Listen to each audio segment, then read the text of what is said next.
Imaginez une planète où le ciel ne perd pas des gouttes d'eau, mais plutôt des diamants étincelants. Un monde où les tempêtes n'apportent pas de tonnerre ni d'éclairs, mais une pluie de pierres précieuses qui tombe comme de la grêle étincelante. Cela ressemble à de la science-fiction, n'est-ce pas ?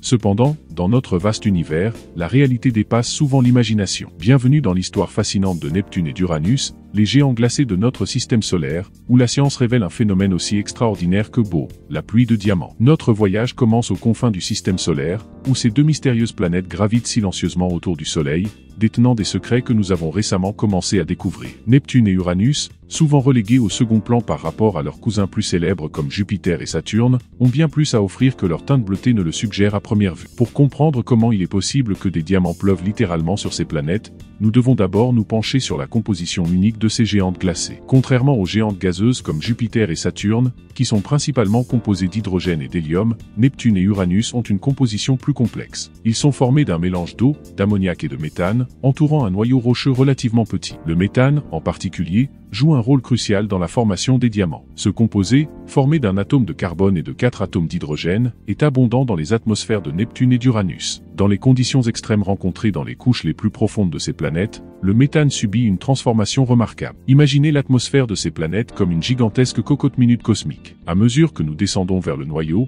la pression augmente considérablement, atteignant des niveaux des millions de fois supérieurs à la pression atmosphérique sur Terre. Dans le même temps, la température monte jusqu'à des milliers de degrés Celsius. Dans ces conditions extrêmes, les molécules de méthane sont littéralement déchirées. Le processus est fascinant dans sa simplicité brutale. Sous une pression intense, les atomes de carbone sont séparés des atomes d'hydrogène dans le méthane. Ces atomes de carbone, désormais libres, commencent à se regrouper, formant des structures cristallines. Et quelles structures cristallines le carbone forme-t-il sous haute pression ?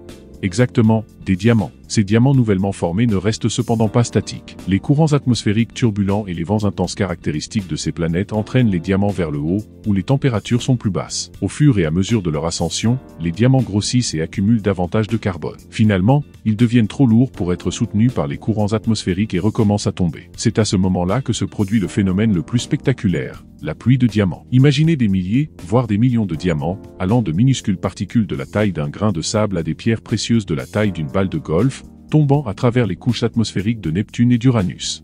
Une pluie de joyaux qui rendrait vert de jalousie n'importe quel joaillier terrestre. Mais la vocation de ces diamants est loin d'être d'orner des colliers ou des bagues. À mesure qu'ils chutent vers le noyau de la planète, les températures augmentent à nouveau. Finalement, ils atteignent des niveaux si élevés que les diamants se transforment en un océan de carbone liquide. Une mer de diamants en fusion, flottant au-dessus du noyau rocheux de la planète. C'est une image qui défie notre compréhension, mais qui illustre parfaitement le caractère extrême et exotique de ces mondes lointains. L'histoire de la découverte de ce phénomène est aussi fascinante que le phénomène lui-même. L'idée que des diamants pourraient se former sur des planètes géantes n'est pas nouvelle. Dès les années 1980, les planétologues spéculaient sur cette possibilité. Ce n'est cependant qu'au cours des 2 dernières décennies que nous avons pu recueillir des preuves concrètes pour étayer cette hypothèse. Cette avancée est le fruit d'une combinaison d'observations astronomiques, de modélisation informatique avancée et, étonnamment, d'expériences en laboratoire ici sur Terre. De puissants télescopes nous ont permis d'étudier la composition atmosphérique de Neptune et d'Uranus avec des détails sans précédent, confirmant la présence abondante de méthane. Des modèles informatiques sophistiqués nous ont aidés à simuler les conditions extrêmes à l'intérieur de ces planètes,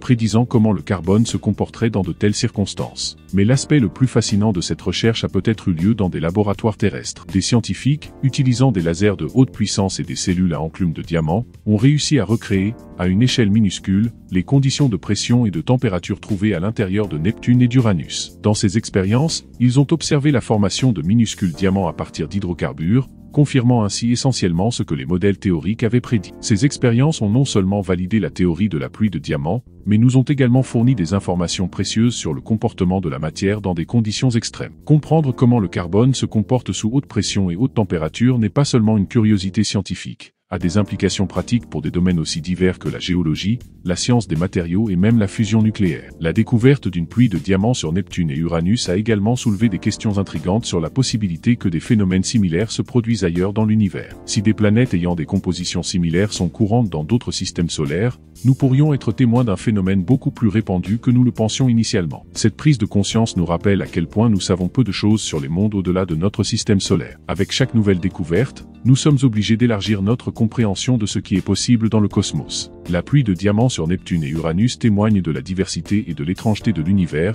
nous rappelant que la réalité dépasse souvent notre imagination la plus folle. Mais l'histoire de la pluie de diamants sur Neptune et Uranus ne se résume pas seulement à une géologie planétaire exotique ou à des phénomènes atmosphériques inhabituels. C'est une fenêtre sur l'histoire de notre propre système solaire. La composition unique de ces planètes, riche en éléments plus lourds comme le carbone, nous en dit long sur les conditions qui régnaient dans le disque protoplanétaire à partir duquel notre système solaire s'est formé. En étudiant ces mondes lointains, nous examinons essentiellement un registre fossile des premières étapes de la formation de notre système solaire. L'abondance de méthane et d'autres composés de carbone sur Neptune et Uranus suggère que ces planètes se sont formées dans une région extérieure plus froide du disque protoplanétaire, où ces composés pourraient se condenser et être incorporés dans les planètes en croissance. Ces informations sont cruciales pour affiner nos modèles de formation planétaire, non seulement pour notre propre système solaire, mais aussi pour les milliers de systèmes exoplanétaires que nous découvrons autour d'autres étoiles. Comprendre comment et où se forment des planètes comme Neptune et Uranus nous aide à prédire où nous pourrions trouver des planètes similaires dans d'autres systèmes stellaires. La pluie de diamants nous amène également à des réflexions plus profondes sur la nature des ressources de l'univers. Sur Terre,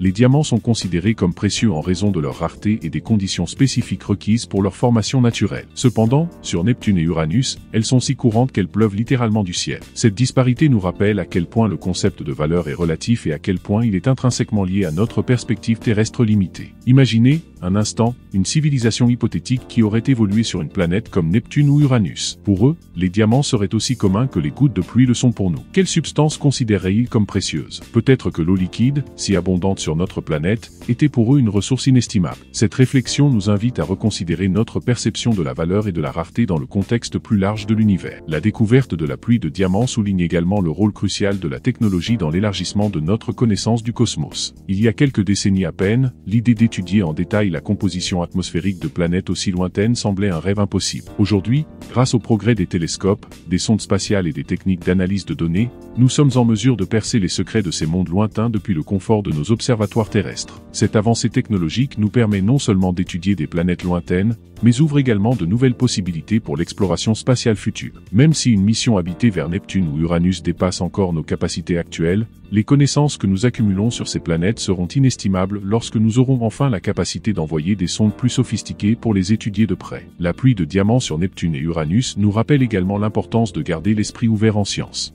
Lorsque l'hypothèse a été proposée pour la première fois, beaucoup la considéraient comme trop spéculative. Cependant, à mesure que nous avons accumulé davantage de données et affiné nos modèles, ce qui semblait autrefois fantastique est devenu une théorie bien fondée. C'est une leçon précieuse sur la nature de la découverte scientifique. Parfois, les idées qui semblent au premier abord les plus improbables s'avèrent être les plus révélatrices. Cette découverte met également en évidence l'interdépendance de différents domaines scientifiques. Pour comprendre la pluie de diamants, nous devons combiner les connaissances de l'astronomie, de la physique des hautes énergies, de la chimie, de la géologie et même de la science des matériaux. C'est un rappel que les phénomènes les plus fascinants de la nature transcendent souvent les frontières traditionnelles entre les disciplines scientifiques. Alors que nous continuons à étudier Neptune et Uranus, de nouvelles questions intrigantes surgissent. Par exemple, comment la présence d'océans de diamants liquides affecte-t-elle la dynamique interne de ces planètes? Ce phénomène pourrait-il influencer leur champ magnétique, notoirement complexes et différents de ceux observés sur d'autres planètes du système solaire? Et quels autres phénomènes exotiques attendent encore d'être découverts dans les profondeurs de ces mondes énigmatiques? La pluie de diamants nous invite également à réfléchir au concept d'habitabilité planétaire. Traditionnellement, notre recherche de vie extraterrestre s'est concentrée sur des planètes semblables à la Terre avec de l'eau liquide à la surface. Cependant,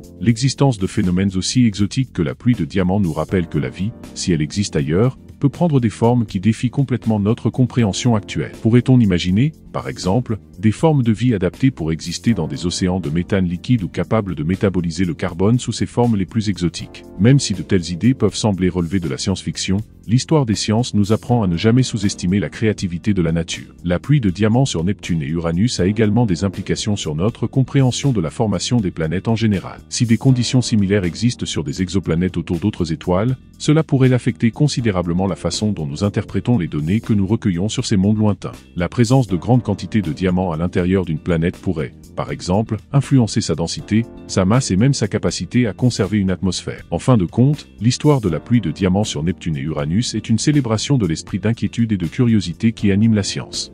C'est une histoire qui nous rappelle que l'univers est un endroit beaucoup plus étrange, plus beau et plus surprenant que nous pourrions l'imaginer. C'est une invitation à continuer d'explorer, de questionner et de s'émerveiller devant les secrets du cosmos. En contemplant ces mondes lointains où les diamants tombent du ciel, nous nous rappelons de notre position unique dans l'univers. La Terre, avec sa biosphère délicate et ses conditions parfaitement équilibrées pour la vie telle que nous la connaissons, semble encore plus précieuse lorsqu'on la compare aux extrêmes que l'on trouve sur d'autres planètes. La pluie de diamants sur Neptune et Uranus n'est pas seulement un phénomène fascinant en soi, est un portail vers une compréhension plus profonde de notre place dans le cosmos. Cela nous met au défi d'élargir notre imagination, de remettre en question nos hypothèses et de nous émerveiller devant l'incroyable diversité de l'univers. Alors que nous continuons d'explorer et de découvrir, qui sait quelles autres merveilles nous attendent dans les profondeurs de l'espace. Peut-être existe-t-il quelque part un monde encore plus extraordinaire, qui n'attend que de nous surprendre et de nous inspirer. D'ici là, nous pouvons contempler le ciel nocturne avec un nouveau sentiment d'émerveillement, sachant que quelque part, bien au-delà de notre vision, des diamants tombent dans des cieux extraterrestres, un témoignage silencieux de la majesté et du mystère du cosmos.